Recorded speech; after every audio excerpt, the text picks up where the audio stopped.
নমস্কার, শোনাচ্ছি সাহিত্যিক মনীন্দ্রলাল বসুর রমলা। আজ উপন্যাসের তৃতীয় পর্ব। পরদিন প্রভাতে চায়ের টেবিলে রজতের ডাক পড়িল।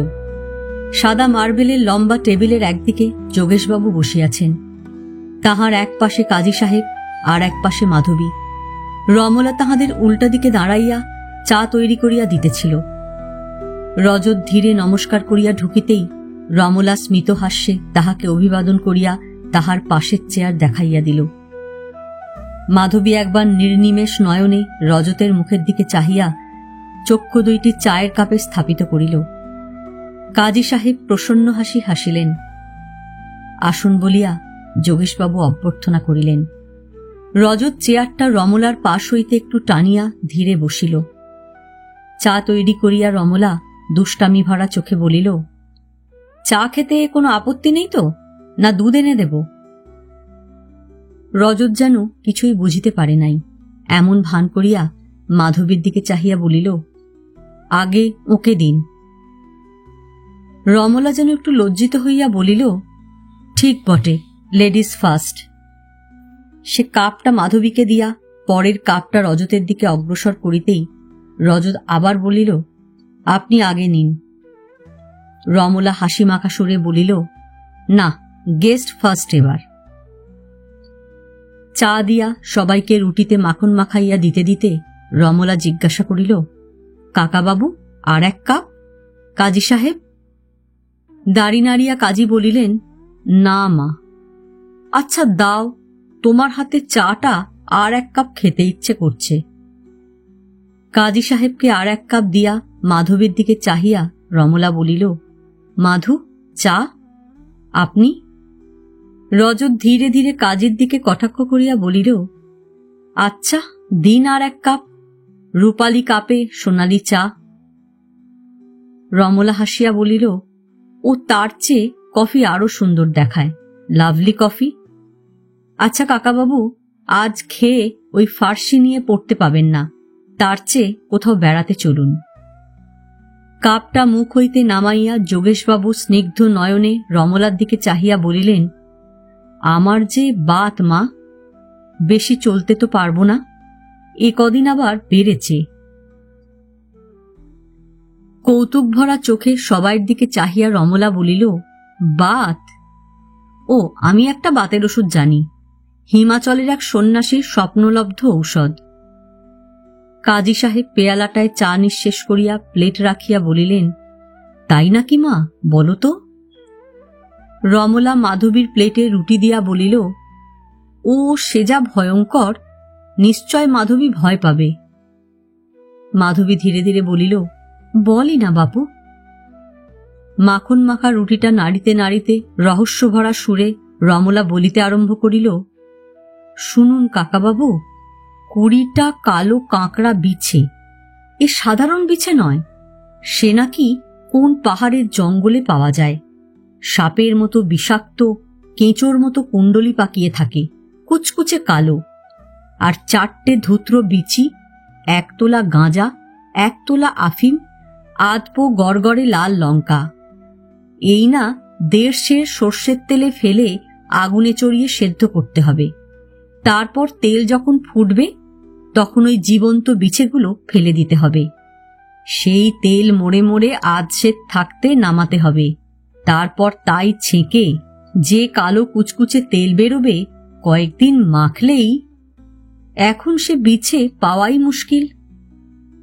রজত হাসিয়া বলিল, সে বিছেও কোনো পাহাড়ে খুঁজে পাওয়া যাবে না, আর সে তেলও কেউ তৈরি করতে পারবে না। রমলা নিজের জন্য 1 কাপ চা তৈরি করিতে করিতে বলিল, কেন, হনুমান যদি এ যুগে থাকত তবে হুকুম দিলেই পাহাড় শুদ্ধ এনে হাজির করত। রজতের গণ্ড একটু লাল হইয়া উঠিল। সে নীরবে রুটি চিবাইতে লাগিল। সেদিকে কোনো দিকপাত না করিয়া রমলা চিৎকার করিয়া উঠিল, এমা, কি পিঁপড়ে জেলিটায়! কাকাবাবু, আর রুটি না?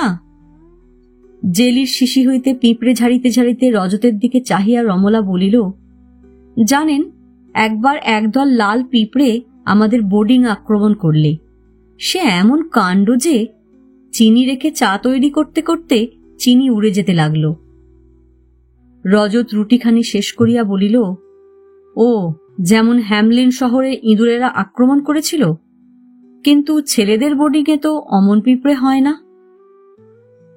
রমলা উত্তর দিল, তাঁরা বিনা চিনিতে চা খান বলে।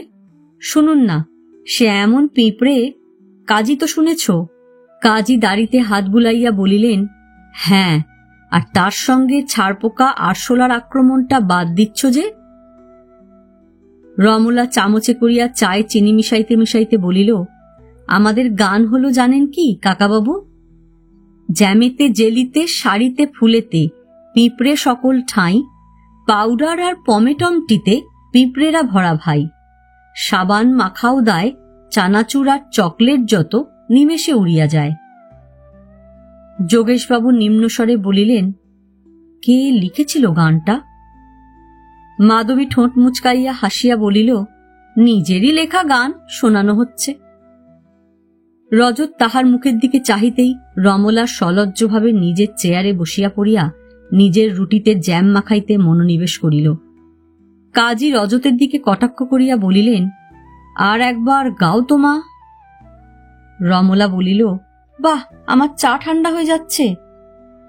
আপন রুটি চাতে সে এতক্ষণে গভীরভাবে মনোযোগ দিল। সবাই চুপচাপ দেখিয়া রজত ধীরে ধীরে যোগেশবাবুর দিকে চাহিয়া বলিল, আজ থেকেই কাজ আরম্ভ করব ভাবছি। রুমালে মুখ মুছিতে মুছিতে যোগেশবাবু বলিলেন, আজ থেকেই? 2-1 দিন বিশ্রাম নিতে পারেন। রজত উত্তর দিল, না, দরকার নেই। ছবিগুলো একটু ভেবে আঁকতে হবে। কতগুলো বড় ছবি আঁকার কাগজ পাঠাতে আমার বন্ধুকে লিখে দিয়েছি, তবে পোর্ট্রেটগুলো শিগগির আরম্ভ করা যেতে পারে। যোগেশবাবু বলিলেন, তা বেশ, কার আরম্ভ করবেন, কাজী সাহেব? কাজী মাথা ও দাড়ি নাড়িয়া বলিলেন, না না, আমার কেন, কি দরকার, আপনারই। যোগেশবাবু স্নেহ ভরা চোখে মাধবীর দিকে চাহিয়া বলিলেন, তবে মাধুমার? মাধবী বাপের দিকে শূন্য দৃষ্টি রাখিয়া একটু তিক্ত স্বরে বলিল, না বাবা। মৃদু হাসিয়া যোগেশবাবু বলিলেন, তাহলে তো আমারই আরম্ভ করতে হয়। চায়ের কাপ শেষ করিয়া রমলা বলিল, আমি বুঝি বাদ গেলুম? অতি অপ্রতিভভাবে যোগেশবাবু বলিলেন, না মা, তোমার কথাও ওকে বলেছি, তাহলে তোমারই।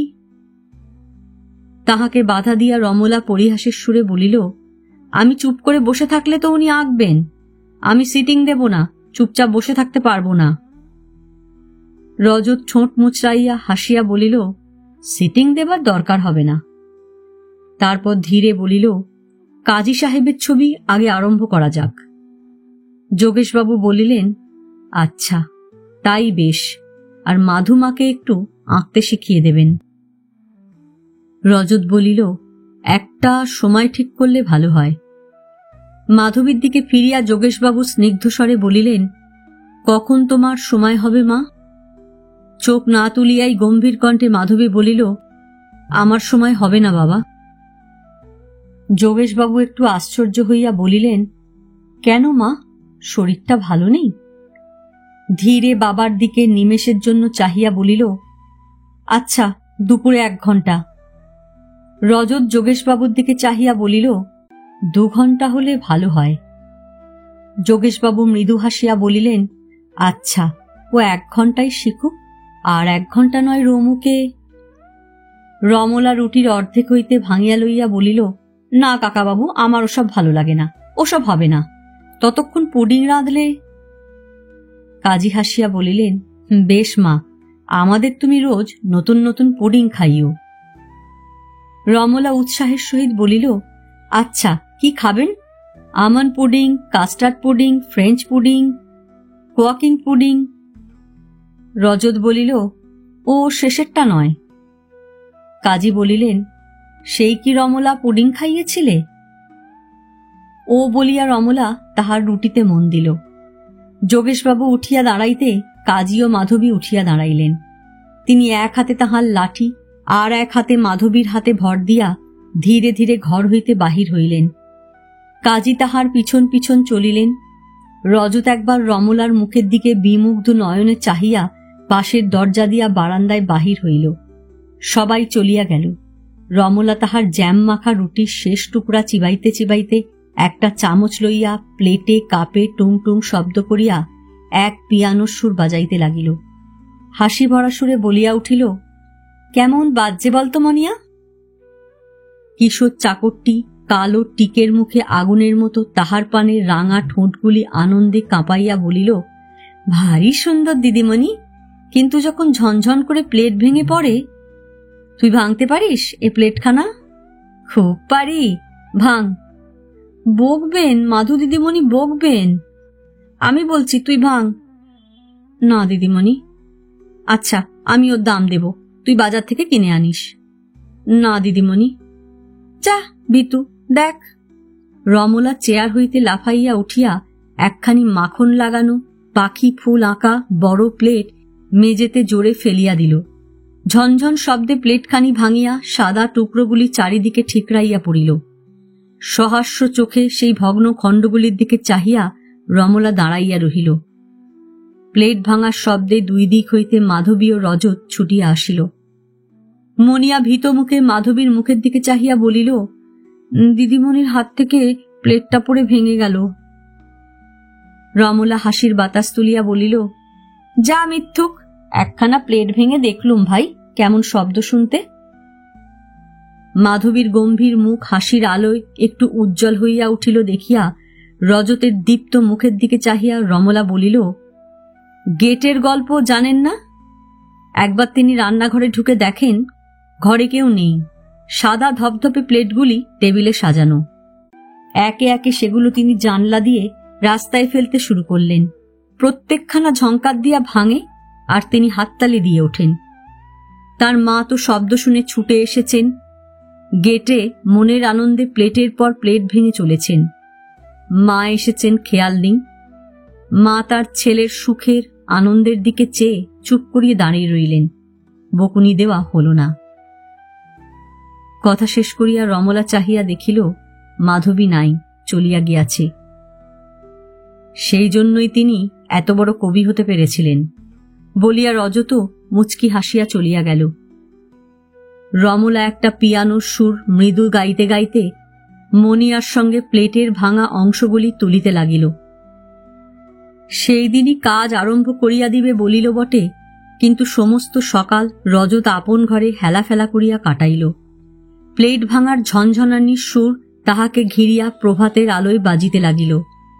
সমস্ত দুপুর অলসভাবে কাটিল। একবার মাধবীকে ছবি আঁকা শিখাইতে ড্রয়িং রুমে গিয়াছিল। মাধবী এরূপ আড়ষ্টভাবে বসিয়া রহিল যে সে কলেজের প্রফেসরের মতো মুখ বন্ধ বক্তৃতা দিয়া আর মাঝে মাঝে কাগজে দু চারিটি রেখা টানিয়া কোনো মতে আধ ঘণ্টা কাটাইল।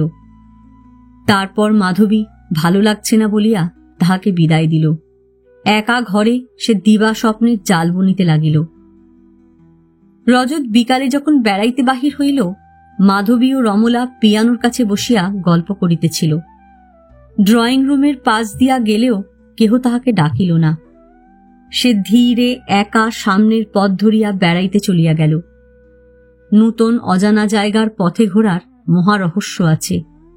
হঠাৎ কোন পথ যে কোথায় লইয়া যাইবে, কোন কোণে যে কি পরম আশ্চর্যকর বস্তুর সন্ধান মিলিবে, তাহাকে জানে।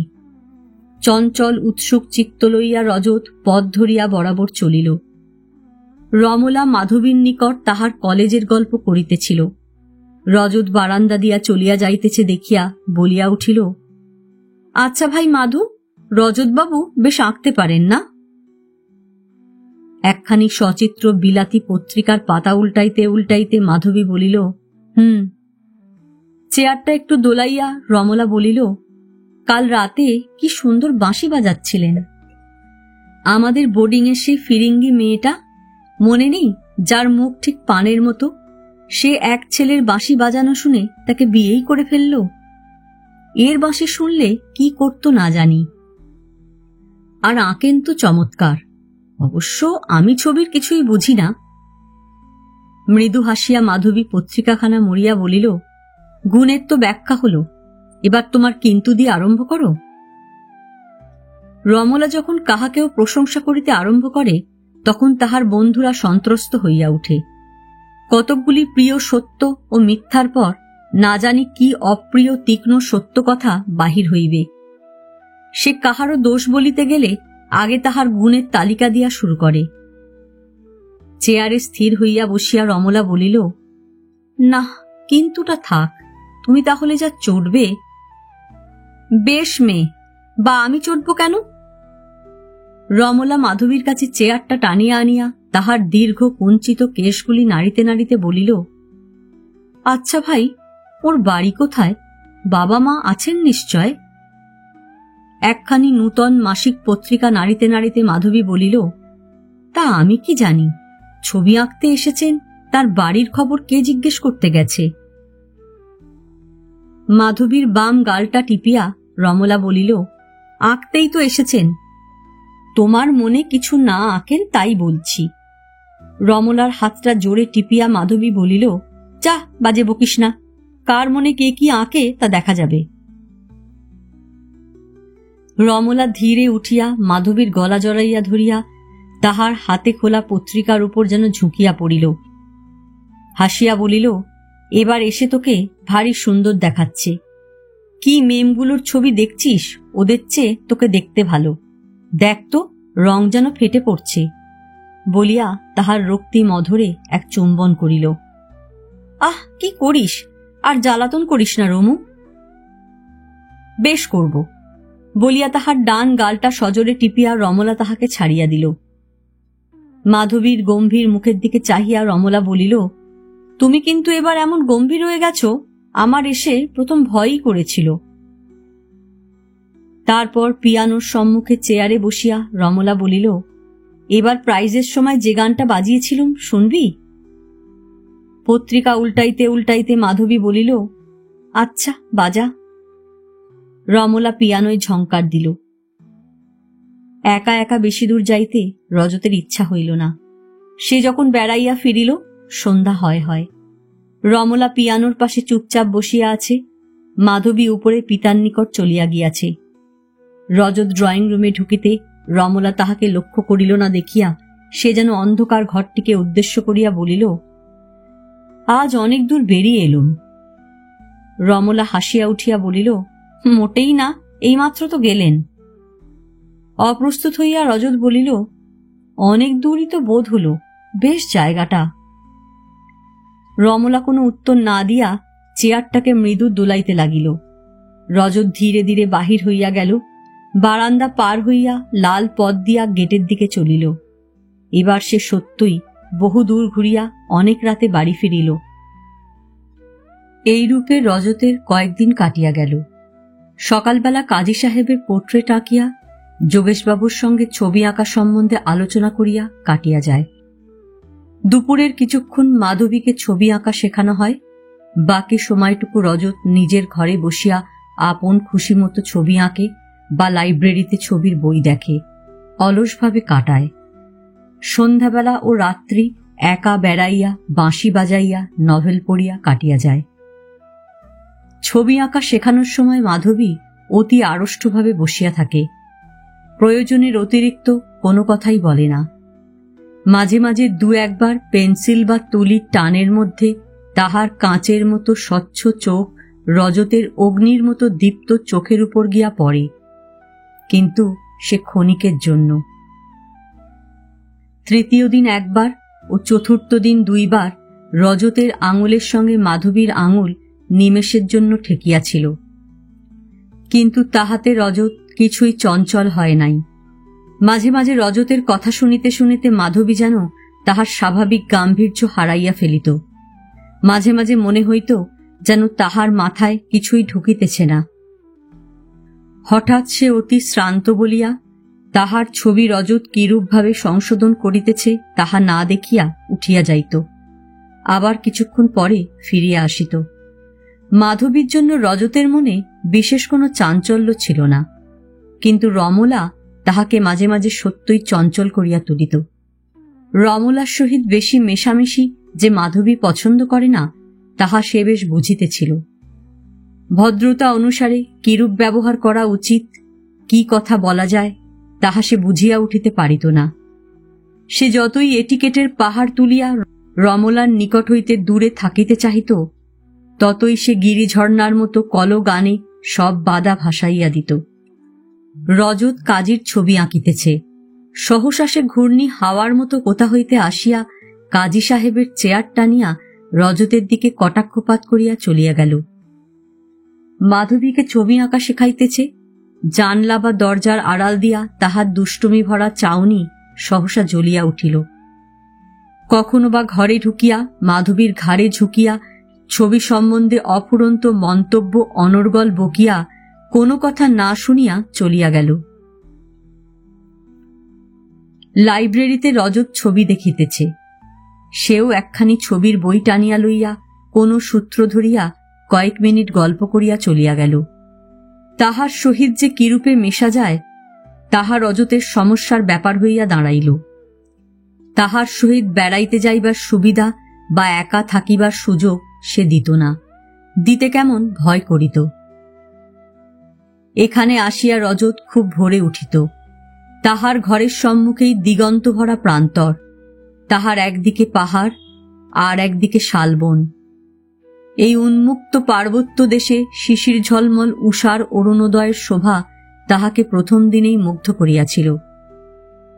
সেদিন ভোরে উঠিয়া লাল রঙের আলোয়ানটা গায়ে দিয়া সামনের মাঠে সে বেড়াইতেছিল, তখন সূর্য ওঠে নাই। কয়েকটি তারা পশ্চিম দিকের পাহাড়ের মাথায় জ্বলিতেছে। রাত্রি শেষে শিশিরাদ্র অন্ধকার স্নিগ্ধ আবরণের মতো চারিদিক ছড়াইয়া। চারিদিক স্তব্ধ। একটা কিসের শব্দে পিছনে মুখ ফিরাইয়া রজত দেখিল দোতলার ঘরের জানলা খুলিয়া মাধবী দাঁড়াইয়া রহিয়াছে। সেই আলোক ছায়ায় তাহাকে মূর্তিমতী উষার মতো দেখাইতেছিল। ক্ষণিকের জন্য তাহার দিকে চাহিয়া মৃদু হাসিয়া রজত আবার পূর্বাকাশের দিকে চাহিয়া রহিল। সেই উষার আলোয় স্তব্ধ স্নিগ্ধ উদার প্রান্তরের মধ্যে রজতের দীর্ঘ রঙিন দেহ, তাহার বিপর্যস্ত কালো কেশ, দীপ্ত চাউনি মাধবীর সদ্য জাগরণ ফুল্ল অন্তরে কি নেশার অরুণিমা ধরাইয়া দিল। তাহার বিজন যৌবন পথ এই প্রথম পুরুষের পায়ের স্পর্শে যেন উষার আকাশের মতো কাঁপিতেছে। ওই প্রান্তরের মতো তাহার জীবন রিক্ত, উদাস, স্তব্ধ, শুভ্র কুয়াশায় ভরা পড়িয়া রহিয়াছে। প্রেমারুণের অভ্যুদয়ের সঙ্গে সঙ্গে রাঙা আলোময় পুষ্পে ভরা গীতমুখর হইয়া উঠিবে। চকিত পদে সে ঘরের দরজা খুলিয়া বাহির হইয়া গেল। পূরবী সুরের মতো কথাগুলি রজতের কানে বাজিয়া উঠিল। আপনি এত সকালে উঠেছেন যে? মাধবীকে তাহার পাশে দেখিয়া একটু চমকিয়া উঠিয়া রজত বলিল, ভারী ভালো লাগে ভোরবেলাটা। মাধবীর সমস্ত দেহ বেলফুলের মতো সাদা শালে জড়ানো, সদ্য জাগরণ ফুল্ল মুখখানি বিকচ পদ্মের মতো অকারণ আনন্দে রাঙা। বিপর্যস্ত মুক্ত বেণী সাদা শালের উপর দুলিতেছে। কয়েকটি অলোক কপালের উপর আসিয়া পড়িয়াছে। দূর হইতে যাহাকে মূর্তিমতী উষার মতো বোধ হইতেছিল, নিকটে সে নবরূপে প্রকাশিত হইল। মাধবী দীপ্ত কণ্ঠে বলিল, ভারী সুন্দর ভোরবেলাটা। রজত মৃদু হাসিয়া বলিল, হ্যাঁ, ভারী সুন্দর। মাধবী কোনো অজানা আনন্দের আবেগে বলিল, চলুন না, ওদিকে একটু বেরিয়ে আসি। চলুন বলিয়া রজত ধীরে তাহার পাশে পাশে চলিল। চারিদিক শান্ত স্নিগ্ধ। এ পবিত্র স্তব্ধতা ভাঙিয়া কথা বলিতে কেহই পারিল না। দুজনেই নীরবে চলিল। প্রান্তরের মধ্যে তিনখানি খুব বড় কালো পাথরের নিকট আসিয়া দুইজনে থামিল। পাথরগুলি শিশিরে ভিজিয়া গিয়াছে। মনে হয় তাহাদের বুক হইতে জল ঝরিতেছে। মাধবী একটা ছোট পাথরের ওপর উঠিয়া দাঁড়াইল। রজত তাহার পাশে স্থির হইয়া দাঁড়াইল। দূরে পাহাড়ের সারির পাশ দিয়া সূর্য উঠিতেছে।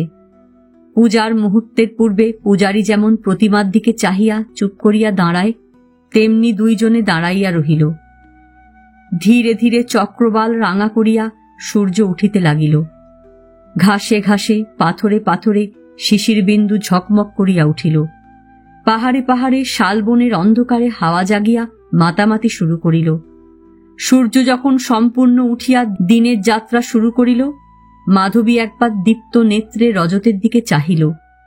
রজত দেখিল তাহার স্থির শুভ্র নয়ন আজ কি স্বপ্নের রঙে রাঙিয়া উঠিয়াছে। পাথর হইতে নামিয়া একটু অস্বাভাবিক সুরেই সে বলিল, আচ্ছা, ওই শালবনটা কত দূর? মাইল 3 হবে বোধ হয়। আচ্ছা, ওখানে গেলে চায়ের আগে ফিরে আসা যায় না? তা যায়, কিন্তু আপনার জুতোটা যেরকম শিশিরে ভিজে গেছে। চলুন না, ওই শালবনটায় যেতে এত ইচ্ছা করে। চলুন, কিন্তু আসবার সময় রোদ লাগবে। লাগুক, কিছু হবে না। দুইজনে আবার নীরবে চলিল। মাঝে মাঝে 2-4টি অতি তুচ্ছ সামান্য কথাবার্তা, কিন্তু এই নীরবতা যে কি ভাষা ভরা তাহাকে বলিবে। অবশ্য শালবন পর্যন্ত যাওয়া হইল না। কিছু দূরে এক রক্তপদ্ম ভরা দিঘি ঘুরিয়া তাহারা বাড়ি ফিরিল। মাধবীর খুব ইচ্ছা হইয়াছিল কয়েকটি পদ্ম লইয়া আসে। কয়েকটি পদ্ম তটের অতি নিকটেই ফুটিয়াছিল, কিন্তু রজতকে তুলিয়া আনিতে বলা দূরে থাকুক, সে পদ্মগুলির উচ্ছ্বসিত প্রশংসাও করিতে পারিল না, পাছে রজত তাহাকে তুলিয়া দেয়। দুইজনে যখন বাড়ি ফিরিল তখন ঘাসে ঘাসে শিশির শুকাইয়া গিয়াছে, পাথরগুলি তাতিয়া উঠিয়াছে, কিন্তু তাহাদের চোখে আকাশের আলো তখনও পদ্মর আগে রঙিন। সেদিন ছবি আঁকার সময় মাধবী বারবার চঞ্চল হইয়া উঠিতে লাগিল। আঁকা সম্বন্ধে তাহার অনেক প্রশ্ন করিবার ছিল। সমস্ত সকাল সেগুলি ভাবিয়া মনে মনে ঠিক করিয়াছিল, কিন্তু রজতের সম্মুখে বসিয়া সব কথা গুলাইয়া গেল, প্রশ্নগুলি ভুলিয়া গেল, মুখের কথাও আটকাইতে লাগিল। আর রজতের কণ্ঠ মাঝে মাঝে কাঁপিয়া উঠিতেছিল, বিশেষত যখন রমলা পাশের ঘরে কাজী সাহেবের সঙ্গে গল্প করিতে করিতে হাসিয়া উঠিতেছিল। সে হাসির সুরে রজতের তুলির অতর্কিত আঘাত খাইয়া মাধবীর হাতের সোনার চুড়ি 2 বার সুমধুর সুরে বাজিয়া উঠিল। সেদিন শিক্ষকতায় বহুক্ষণ কাটিল বটে, কিন্তু ছবি আঁকা বিশেষ কিছুই অগ্রসর হইল না। পূর্ণিমার রাত্রি, নীল আকাশের তর ছাপাইয়া জ্যোৎস্না জুঁইফুলের অশ্রান্ত বৃষ্টিধারার মতো ঝরিয়া ঝরিয়া পড়িতেছে। এই চন্দ্রালোক উদ্বেলিত আকুল রাত্রের দিকে চাহিয়া রজত ঘরে থাকিতে পারিল না। পদ্মদিঘি তাহাকে যেন কোনো জাদু মন্ত্রে টানিতে লাগিল। ধীর এসে বাঁশি লইয়া সিগারেট টানিতে টানিতে সম্মুখের প্রান্তর হইয়া দিঘির দিকে চলিল। দিঘির তীরে গিয়া রজত চুপ করিয়া বসিল। রক্তের মতো রাঙা পদ্মগুলি লাল মণির মতো জ্বলিতেছে, তাহার চারিদিকে জল গলিত হীরক স্রোতের মতো টলমল করিতেছে। বাতাসে ফুলের ঝোপগুলি দুলিয়া উঠিতেছে। শালবনে বাতাস আনন্দবাঁশি বাজাইতেছে, পাহাড়গুলি স্বপ্ন মায়ার মতো দাঁড়াইয়া। ধীর এসে বাঁশি বাজাইতে আরম্ভ করিল। জ্যোৎস্না আকুল রাত্রে বাঁশির সুর কোন জন্ম জন্মান্তরের অনন্ত প্রেম বেদনার মতো কাঁপিয়া কাঁপিয়া উঠিতে লাগিল। কত লক্ষ যৌবনের কত লক্ষ আশা, কে তাহাকে ভাষা দিবে? বাঁশি যখন থামিল, প্রকৃতির স্তব্ধতা অতি অপূর্ব বোধ হইল। সহসা সেই স্তব্ধতার বুক হইতে উৎসের মতো কাহার হাসি ও করতালির ধ্বনি উৎসারিত হইয়া উঠিল, যেন একটা বড় কালো পাথরকে ভাঙিয়া চুরিয়া কে চারিদিকে টুকরো টুকরো হীরা মণি মাণিক্য ছড়াইয়া দিল। অতি আশ্চর্য হইয়া রজত চারিদিকে চাহিয়া দেখিল, এখানে কে হাততালি দিল? ক্ষণিকের মধ্যে যে তরুণী মূর্তি জ্যোৎস্নার মতো হাসিয়া তাহার সম্মুখে দাঁড়াইল, নিমেষের মধ্যে তাহাকে সে চিনিল। সে রমলা। আর একটু দূরে চাহিয়া দেখিল কাজী সাহেবের শান্ত মূর্তি, এত নিকটে তাহারা, অথচ সে লক্ষ্যই করে নাই। পূর্ণিমা নিশীতে কুহকিনীর মতো রমলা বলিয়া উঠিল, কি সুন্দর রাত, আর একটু বাজান না। জ্যোৎস্না ধারায় ঝলমল নীল সিল্কের শাড়িমণ্ডিতা রমলার দিকে রজত নির্নিমেষ নয়নে চাহিয়া রহিল।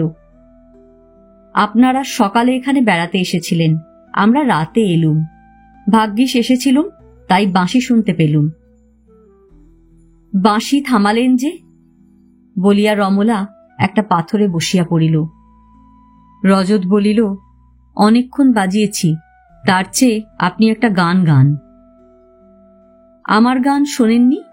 আমি মোটেই ভালো গাইতে পারি না, কিন্তু এমনি রাতে গান গাইতে আপনি ইচ্ছে করে। বিনয় করাটা গায়িকাদের দস্তুর, অনেকক্ষণ অনুরোধ না করলে। না না, সত্যি আমি ভালো গাইতে পারি না। এই কয়দিন ধরিয়া দুইজনের মনে যে রুদ্ধভাবে স্রোত জমিতেছিল, তাহা চন্দ্রালোকের মতো উচ্ছ্বসিত হইয়া উঠিল। কাজী সাহেব যে দূরে বসিয়া আছেন তাহা তাহাদের লক্ষ্যই রহিল না। গান গাহিতে জানে না বলিল বটে, কিন্তু অতি মৃদুকণ্ঠে রমলা গান ধরিল, একটি অতি পুরাতন হিন্দি গান। সে গান কে রচনা করিয়াছিল তাহা কেহ জানে না। শতাব্দীর পর শতাব্দী কত গায়ক গায়িকার অন্তর ব্যথায়, কত জ্যোৎস্না রাত্রি স্পর্শে মধুর করুণ। গান শেষ হইলে রজত বলিল, আপনাদের কলেজে হিন্দি গান শেখায়? বেটোভেন বলুন আর বাখই বলুন, এই হিন্দি গান কিন্তু কানে সবচেয়ে ভালো লাগে। এ গানটা কাজী সাহেবের কাছে শিখেছি, কাজীকে দিয়ে একটা গান গাওয়ালে হয়।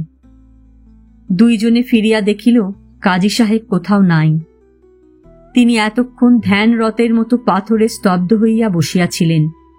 এই আলো, ফুল, বাঁশি, গানে তাহার চোখ জলে ভরিয়া আসিয়াছিল। যৌবনের গীতমুখর সুন্দরীখচিত প্রেম লীলাময় রাত্রিগুলি উপন্যাস রাজ্যের নায়িকাদের মতো তাহার মনে পড়িতেছিল। নিশি পাওয়া মানুষের মতো তিনি সম্মুখের পথ দিয়া কোথায় যাইতেছেন। রজত আশ্চর্য হইয়া বলিল, কাজী সাহেব ওদিকে কোথায় যাচ্ছেন? যান না, ও পথ দিয়ে একটু ঘুরে গেলেই বাড়ি যাবার বড় রাস্তা। কি সুন্দর পদ্মগুলো! বলিয়া রমলা জলের নিকট গিয়া কয়েকটি পদ্ম ছিঁড়িয়া সেইখানেই বসিয়া পড়িল। রজত ধীরে উঠিয়া জলের ধারে তাহার কাছে গিয়া বসিল। এ কয়দিন দুইজনের মনে যে কথাগুলি জমিতেছিল সেগুলি মুক্তা ধারার মতো অন্তর হইতে বাহির হইতে চাহিল। রমলা পদ্মগুলি দোলাইতে দোলাইতে বলিল, দেখুন, বইয়ে কত পদ্মের কথা পড়েছি, পদ্ম এঁকেছিও, কিন্তু সত্যি পদ্ম ছেঁড়া জীবনে এই বোধহয় প্রথম। কলকাতায় থাকলে ফুলের নাম মুখস্থ করেই তৃপ্তি। আপনার বাড়িও তো কলকাতায়? হ্যাঁ, সেইখানেই জন্ম। আচ্ছা, আপনার বাবা আছেন? না। মা? না। ভাই বোন? একটি ছোট ভাই ছিল, মারা গেছে, বোনও নেই। তবে আপনি একা, আমারই মতন কেউ নেই আপনার। কেউ না থাকারই মধ্যে। ও, বলিয়া রমলা সহসা থামিয়া পদ্মগুলির উপর জলের ছিটা দিতে লাগিল। জল বিন্দুগুলি মুক্তার মালার মতো ঝকমক করিতে লাগিল। তাহার মনে যে কথাগুলি কুঁড়ির মতো জাগিতেছিল, রাঙা ঠোঁটের বৃন্তে তাহা বিকচ হইল না। বস্তুত বিধাতা নারীকে ভাষা দিয়াছেন মনের কথা বলিবার জন্য নহে, প্রিয় মিষ্ট কথা বলিয়া পুরুষের মনে আনন্দ সান্ত্বনা দিবার জন্য। অবশ্য প্রতি নারী যদি তাহার মনের কথা সুস্পষ্টভাবে বলে, তবে জীবনের দুঃখের বোঝা বাড়ে কি কমে তাহা বলা শক্ত। সে যাহাই হোক, রমলা তাহার মনের কথা বলিতে পারিল না। নানা খুঁটিনাটি কথাবার্তা আরম্ভ করিয়া দিল। মধুর হাসিয়া রমলা জিজ্ঞাসা করিল, আচ্ছা, আপনি কতদিন থেকে ছবি আঁকছেন? মনে তো পড়ছে না কতদিন থেকে।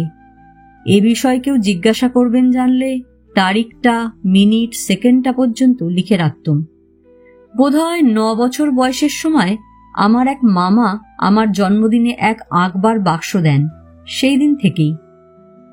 আমার কিন্তু ছবি আঁকতে মোটেই ভালো লাগে না, পারি না কি না।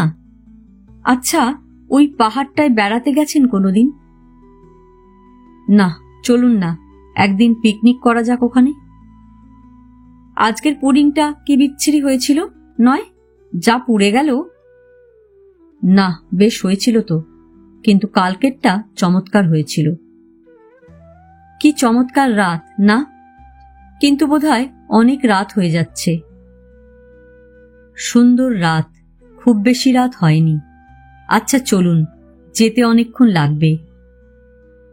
পদ্মগুলি নাচাইয়া কয়েকটি অলোক মুখ হইতে সরাইয়া রমলা উঠিয়া দাঁড়াইয়া বলিল, না, মাঠ দিয়ে নয়, এদিকের রাস্তা দিয়ে যাব। যে রাস্তায় এলুম সে রাস্তা দিয়ে ফিরে যেতে ভালো লাগে না। দুইজনে নীরবে পাশাপাশি চলিল। পথের দুই পাশের গাছের পাতার ফাঁক দিয়া জ্যোৎস্নার আলো রাঙা পথে ছড়ানো অভ্রগুলির উপর ঝিকিমিকি করিতেছে। বাতাস মাতিয়া উঠিয়াছে। দুইজনেই প্রায় নীরবে চলিল। মাঝে মাঝে দু চারিটি ছোট ছোট কথা। সকালে মাধবীর সঙ্গে যাত্রার নীরবতার সহিত, সে প্রভাত আলোক দীপ্ত স্তব্ধতার সহিত এ স্তব্ধতার অনেক প্রভেদ। এ স্তব্ধতা যেন কি কল্লোল মুখর, অশ্রুত সঙ্গীত ভরা, অসহনীয় সুখময়। সকল কথাগানের অবসান হইয়া শব্দের নীরব অতল পারাবারে আসিয়া পৌঁছিয়াছে। এ জ্যোৎস্না ধারা ধৌত তরুদ ছায়া স্নিগ্ধ মর্মর মুখর রক্তিম মায়াপথ দিয়া তাহারা দুইজনে যেন কত কাল চলিয়া আসিয়াছে, যেন কত যুগ চলিয়া যাইতে পারে। কেহ কাহারও মুখে চাহিতে সাহস করিল না, হাতে হাতে ধরিতেও ইচ্ছা হইল না। অন্তরে অন্তর স্পর্শ করিয়াছে। রজতের কাছে এরূপ স্তব্ধতা নূতন নয়, কিন্তু রমলা এই অপূর্ব আধ্যাত্মিক অনুভূতিতে যেন পুষ্পভরা লতার মতো নত হইয়া পড়িতেছিল। বাড়ির সিঁড়িতে উঠিয়া জ্যোৎস্নার মতো হাসিয়া রমলা বলিল, অনেক রাত হয়েছে, যান শুয়ে পড়ুন গে। ফুলগুলি দোলাইতে দোলাইতে সে সিঁড়ি দিয়া রঙিন মেঘের মতো তাহার ঘরে চলিয়া গেল। মাধবী তখন তাহার ঘরে আলো জ্বালাইয়া ভ্রষ্টলগ্ন পড়িতেছিল। ফাগুন ও যামিনী প্রদীপ জ্বলিছে ঘরে, দক্ষিণ বাতাস মরিছে বুকের পরে। হিন্দি গানটির সুর গুঞ্জরণ করিতে করিতে রমলা নিজের ঘরে ঢুকিল। এক কোণে আলো জ্বলিতেছে। এই ঘরটিকে এত অপূর্ব কিন্তু এত ক্ষুদ্র তাহার কোনোদিন বোধ হয় নাই। তাহার দেহের তট ভাঙিয়া প্রাণ আনন্দের বন্যার মতো এই জ্যোৎস্নালোকের সহিত মিশিয়া দিকে দিকে ছড়াইয়া পড়িতে চায়। এ ছোট ঘরে সে যেন থাকিতে পারিবে না। রমলা ড্রেসিং টেবিলের আয়নার সামনে আসিয়া দাঁড়াইল। নিজের মুখ চোখ কিছুক্ষণ ধরিয়া দেখিল। কবরী খুলিয়া চুলগুলি টানিতে লাগিল। ব্লাউজটা খুলিয়া আলো নিভাইয়া বিছানায় গিয়া বসিল। জ্যোৎস্না দ্বারে প্রতীক্ষমানা ছিল। আলো নিভাইতেই ঘরে বর্ষার ধারার মতো আসিয়া প্রবেশ করিল। রমলা উঠিয়া ঘরের সব জানলা একে একে খুলিতে লাগিল। বহুক্ষণ দিগন্তে তাকাইয়া রহিল। আপনাকে সে ঠিক বুঝিয়া উঠিতে পারিতেছিল না। দেহ মনের এ অবস্থা তাহার সম্পূর্ণ অজানা। বিশ্বের কোন রহস্যময় অজ্ঞাত স্রোত তাহাকে কোথায় টানিয়া লইয়া যাইতেছে। ভেলভেটিনের চটিজুতো খুলিয়া আবার বিছানায় আসিয়া বসিল। এই রাতে যে ঘুম হইবে তাহার কোনো আশা নেই। কি অজানা আনন্দময় বেদনা। দেহের রক্ত কোন রুদ্রতালে নৃত্য করিতেছে। রঙিন আলোয়ানটা আনলা হইতে পারিয়া মাথার বালিশের কাছে রাখিয়া একটি পদ্মফুল শুকিতে লাগিল। এই বিকশিত পদ্মটি আপন গন্ধবর্ণের আনন্দময় অনুভূতিতে জ্যোৎস্নালোকে যেরূপ শিহরিতেছিল তেমনি তাহার দেহ মন শিহরিতেছে। রজত নিজের ঘরে ঢোকে নাই। তাহার ঘরের জানলার ঠিক সামনে হাসনুহানার বড় ঝাড়। এই ঝাড়ের পাশ দিয়া দেয়াল বাহিয়া লতার কুঞ্জ রমলার ঘরের জানলা পর্যন্ত উঠিয়াছে। সেই হাসনুহানার ঝাড়ের সম্মুখে আসিয়া সে দিগন্তের দিকে চাহিয়া দাঁড়াইয়া রহিল। কোন অনন্ত যৌবনা উর্বশীর সন্ধানে তাহার শিল্পী প্রাণ 7 রঙের আলো ছায়ার রেখার পথ দিয়া তুলির টানে চলিয়াছে। বিশ্ব কমলের সেই সৌন্দর্য লক্ষ্মী কি মূর্তিমতী হইয়া তাহাকে একবার দেখা দিবে না? সেই মানস সুন্দরী যদি এখন তাহার সম্মুখে আসিয়া দাঁড়ায়, এই রঙের ছায়া, এই আলোর মায়ায় নয়, রক্ত মাংসে অনিন্দ সুন্দরী নারী হইয়া সে কি আসিবে না? জ্যোৎস্না সমুদ্র মথিত করিয়া জল স্থল আকাশের সব সৌন্দর্য ছানিয়া পৃথিবীর সব মাধুরী চুরি করিয়া মধুর মূর্তি হইয়া দাঁড়াইবে না? নদীর গতি দিয়া, ফুলের গন্ধ দিয়া, বসন্তের আনন্দ দিয়া তাহার তনুর সৃষ্টি। তারাভরা নীলাকাশ তাহারই নীল বাস। তাহারই স্বপ্নচঞ্চল বনে পর্বতে জ্যোৎস্নায় লুটাইতেছে। তাহারই অঙ্গের হিল্লোল নানা ভঙ্গে লতায় বাঁকিয়া পাতায় হেলিয়া পড়িয়াছে। তাহারই দেহের সৌরভ পুষ্পে পুষ্পে আকুল হইয়া উঠিয়াছে। তাহারই চরণের চাঞ্চল্যে পথে পথে বাতাসের নৃত্য। তাহার টলমল ললিত যৌবন নদী সরোবরে ছলছল করিতেছে। পদ্মে পদ্মে তাহার আঁখের দৃষ্টি। এই স্তব্ধ রাত্রে নির্জন গগনে কুন্দশুভ্র অনন্ত যৌবনা একাকিনী দাঁড়াইয়া আছে। সে কি রক্তধারার ছন্দে পুষ্প কোমল তনুতে মূর্তিমতী হইবে না? হাসনুহানার ঝাড় সিন্ধু তরঙ্গের মতো বাতাসে উদ্দাম হইয়া পড়িল। একটি কোকিল ডাকিয়া উড়িয়া গেল। রজত ফিরিয়া দেখিল ঝাড়ের পাশে তাহার সম্মুখে রমলা দাঁড়াইয়া। দ্রাক্ষা রস ভরা পেয়ালার মতো তাহার চোখ দুইটির দিকে চাহিল। নবসৃষ্টির স্বপ্ন রহস্যময় মুখের দিকে চাহিল। রূপকথার রাজকন্যার মতো তনুবল্লরীর দিকে চাহিল। এমনি উন্মুক্ত আকাশের তলে জ্যোৎস্না শুভ্র শ্যামল প্রকৃতির মধ্যে পৃথিবীর আদিম মানুষ নারীকে যে রূপে চাহিয়াছিল তেমনি চাহিয়া রজত একটু অগ্রসর হইল। কিন্তু সে অসভ্য যুগের পর কত শতাব্দী কাটিয়া গিয়াছে। কত সমাজ গঠন, কত বিবাহ পদ্ধতি, কত ধর্ম ব্যবস্থা করিয়া প্রকৃতির বিদ্রোহী সন্তান মানুষ আপন গড়া নিয়ম শৃঙ্খলে আপনাকে বাঁধিতে বাঁধিতে কোন স্বপ্নদেশের দিকে চলিয়াছে। যে সিংহ সর্পের দোসর ছিল সে আজ শিল্পী। স্থির হইয়া রজত দাঁড়াইল। চির রহস্যময় তরুণীর কালো চোখ তাহার দিকে চাহিয়া আছে। হাসনুহানার গন্ধে বাতাস সুরার মতো সৌরভময় হইয়া উঠিল। ইউক্যালিপটাসের মসৃণ পাতা আলোয় ঝকমক করিতে লাগিল। লাল পথ গলিত স্বর্ণ ধারার মতো জ্বলিয়া উঠিল।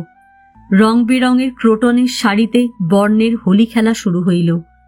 শালের বনে দুরন্ত বাতাসের মাতামাতি পড়িয়া গেল। উদার প্রান্তর ভরিয়া জ্যোৎস্না থমথম করিতে লাগিল। গন্ধে বর্ণে গীতে আলোক সম্পাতে দুই তরুণ তরুণীর চারিদিকে মায়ালোক সৃষ্ট হইল। দুইজনই স্বপ্নমুগ্ধ দাঁড়াইয়া। সহসা গোলাপকুঞ্জ হইতে একটি পাখি ডাকিয়া উড়িয়া গেল। একটি তারের ঝঙ্কার শোনা গেল। বহুদিন পরে কাজী সাহেব তাহার ধুলাভরা এসরাজ লইয়া বাজাইতে বসিয়াছেন। সেই সঙ্গে একটা অস্ফুট আর্তনাদের ধ্বনি উপরের ঘরে উঠিল। ভ্রষ্টলগ্ন পাঠ শেষ করিয়া মাধবী জানলার নিকট আসিয়া দাঁড়াইয়াছিল। একবার সে নিমেষের জন্য হাসনুহানার ঝাড়ের দিকে চাহিল। তারপর বানবিদ্ধা হরিণীর মতো ব্যথায় বিছানায় লুটাইয়া পড়িল। স্বপ্ন টুটিয়া গেল। সঞ্চারিণী লতার মতো রমলা চলিয়া গেল। এক মুহূর্ত, কিন্তু সে নিমেষ অনন্তক্ষণ। মাধবীর অস্ফুট আর্তনাদের সঙ্গে কাজী সাহেবের এসরাজ বাজিতে লাগিল। রজতের রক্তধারার ছন্দে গন্ধে উদাস বাতাস বহিতে লাগিল। রমলারই অজানা হর্ষশঙ্কা ঝঙ্কৃত অন্তর্বীণায় জ্যোৎস্নার ধারা অশ্রুত সঙ্গীত বাজাইতে লাগিল। আর ঘরের অন্ধকারে বৃদ্ধ যোগেশচন্দ্র দুঃস্বপ্নে আতঙ্কে মাঝে মাঝে শিহরিয়া উঠিতে লাগিলেন। গভীর রাত্রে রজত তাহার ঘরে প্রবেশ করিয়া দেখিল সাদা মার্বেলের টেবিলের উপর একটি রক্তপদ্ম। চন্দ্রের চাহনিতে পদ্মের পাপড়িতে পাপড়িতে যে আনন্দের সাড়া পড়িয়া যায়, পদ্ম গন্ধে বর্ণে বিকশিত হইয়া উঠে, সেই সৃষ্টির বিকাশের আনন্দ সে তাহার দেহে মনে অনুভব করিতে লাগিল। আজ এ পর্যন্তই। উপন্যাসের চতুর্থ পর্ব নিয়ে অন্যদিন আসব। গল্প পাঠ ভালো লাগলে কমেন্টস করে জানাবেন। যারা এখনো আমার চ্যানেলটা সাবস্ক্রাইব করেননি তাদের সকলের কাছে অনুরোধ রইল, প্লিজ আমার চ্যানেলটা সাবস্ক্রাইব করে নেবেন। আর পাশে যে বেল নোটিফিকেশনটা আছে সেটা অবশ্যই প্রেস করে দেবেন। আজকের মতো নমস্কার।